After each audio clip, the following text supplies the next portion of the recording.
Hello दोस्तों, आज की हमारी कहानी क्या था बहू का अतीत का ये पार्ट 2 है। अच्छी लगे तो लाइक ज़रूर कीजिएगा। पूजा एक सामान्य साड़ी और सोने की एक पतली चेन और 2 छोटे छोटे सोने के कानों में पहनकर सभी के सामने आ गई। यह क्या रूप बनाकर आई हो पूजा। इतनी बड़ी पूजा में भी कोई इस तरीके से तैयार होता है। पूजा की सास उसे देखकर रोष से भर उठी। पूजा, तुम्हें अपने घर की मर्यादा का थोड़ा तो ध्यान रखना चाहिए। ऐसी क्या कमी रखी है जीवन में कि तुम इतने बड़े आयोजन में इस तरीके से तैयार हुई हो। सभी मेहमानों ने आपस में कानाफूसी चालू कर दी। तीनों बुआ जी तो पहले ही रात का किस्सा सांप के जहर की तरह आयोजन में आए सभी मेहमानों में फैला चुकी थी।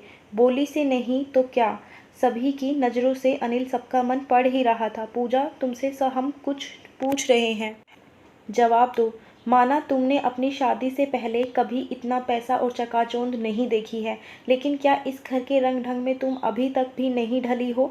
इन सब तीव्र उल्हानों के बीच अनिल के स्वर सुनाई दिए। पूजा मेरे कहने पर ऐसे तैयार होकर आई है।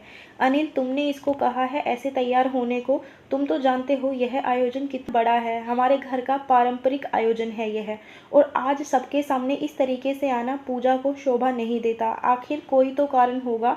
पिताजी, पूजा के पिता तो दुनिया की नज़रों में 20 साल पहले ही चोर साबित हो चुके थे। ऐसे आदमी की बेटी कैसे साफ दिल की हो सकती है। इसके दिल में भी तो कभी भी खोट आ सकता है। ऐसे में यह कभी भी अपनी नीयत दिखा दे। मैंने इससे पहले ही सभी चीज़ें इससे ले ली हैं, इसीलिए आज इसने वही सब पहना है जो इसके पीहर से आया था। बस इन्हीं पर इसका हक है। अब से यह ससुराल का दिया हुआ एक भी गहना नहीं पहनेगी। कल जैसे ही इसे ये मंगलसूत्र पीहर में दे आई, आगे भी कोई गहना उनको देकर आ सकती है। ऐसे में यह रही तिजोरी की चाबियां। अब सभी चीज़ों की जिम्मेदारियां आप ही संभाल लो मम्मी। अनिल, इस तरीके से सभी के सामने नाटक करने का क्या मतलब है। घर की इज्जत इस तरीके से उछाली जाती है क्या। अनिल के पिताजी आंखों में क्रोध भरकर अनिल से बोले।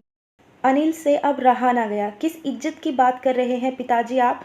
जब आपके मन में अपने घर की बहू की कोई इज्जत नहीं है तो फिर बाहर वालों के सामने कौन सी इज्जत बच जाती है।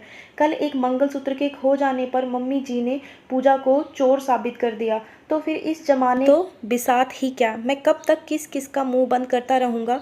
मेरी पूजा बेकसूर है और हमेशा रहेगी। अब यह घर ही उसका घर है और वह यहाँ इज्जत भरी ज़िंदगी ही जिएगी।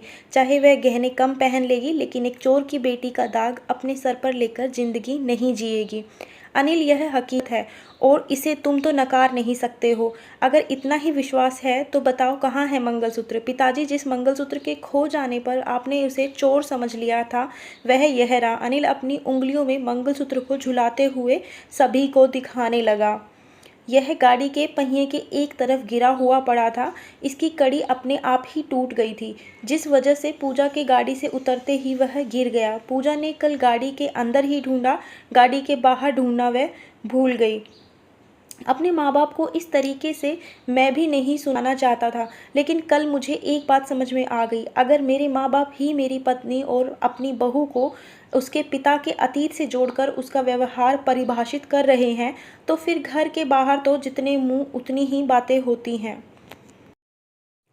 वह तो नसीब में था कि मंगलसूत्र गाड़ी के पास मिल गया। अगर यह नहीं मिलता तो क्या ताउम्र पूजा के लिए आप मन में एक चोर की ही कल्पना बनाकर रखते, जो कि पूजा के पिताजी के साथ हुआ है अतीत था और उसकी हकीकत कभी सामने भी नहीं आई।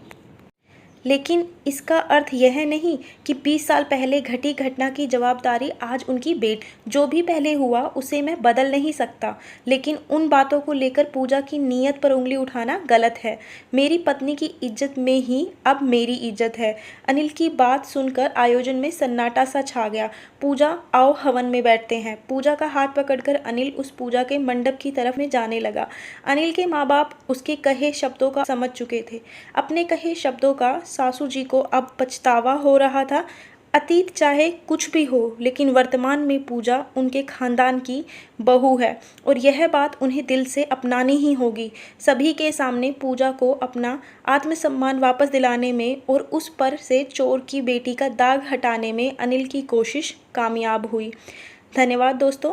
कहानी अच्छी लगी हो तो लाइक एंड शेयर ज़रूर कीजिए। चैनल को सब्सक्राइब कर लीजिए ऐसी ही और कहानियों के लिए।